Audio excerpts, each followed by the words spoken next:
All right, guys, one of the biggest things nowadays in fitness are fitness trackers. So watches like this right here. I have the Garmin Instinct 2. I love it. I'm a big advocate of it, but there are pros and cons to having fitness trackers. So some of the pros that I want to go over are going to be, one, allowing you to track your step count. I give all my clients step goals to hit every single day. That way we kind of just know where they're at as far as activity goes. Some people I'm assigning them 7,000. Some people I'm assigning them 12,000. Some people right there at the 10,000 mark. This kind of just lets you know how much movement you're having. You burn a lot of calories just by moving. So some people would never know if they didn't have a watch to track their steps. They wouldn't know if they're burning this many calories versus this many calories. Could be like a 300, 400, 500 calorie difference per day. So that's a big pro.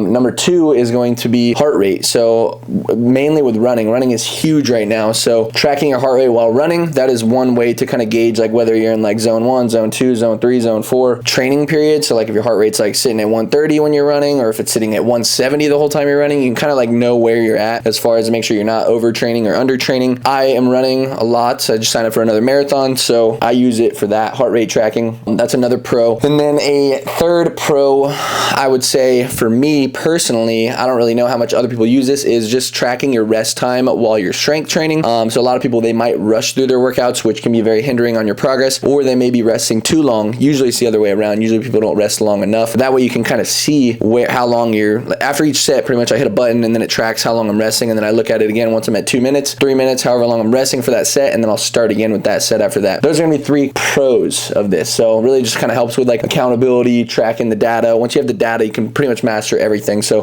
some of the cons of having a watch fitness tracker though is, one, it's not always gonna be accurate. So a lot of people, they use this to determine how many calories they burn. They rely on the formulas that it gives you based off your heart rate, your height, your weight that you programmed into it, and then people are gonna think like, oh, this workout I burned 700 calories. That means I can eat 700 calories more. That is not accurate. It's not going to be completely true with that. The formulas that they have programmed in there that tell you how much you're burning, that's not going to be suited perfectly towards you. That's just based off of a study they did in a lab somewhere, and it's taking the median. It's taking the people with the really high metabolisms and the really low metabolisms, and then pretty much just factoring in the median and then giving you the numbers and the data for the median. So I wouldn't trust that. Another con would be really just like getting addicted and having your life controlled by hitting your step count every single day, or getting enough mileage in, or just like a lot of these apps are all public and they're connected together. So I personally, I'm in a competition, like a step competition. So a lot of times like it's in my head like, oh, I gotta hit these steps today. I gotta hit these steps today. It's kind of like almost like you're getting controlled by your watch and you're letting the data control you instead of you controlling the data. So that's gonna be another con of that.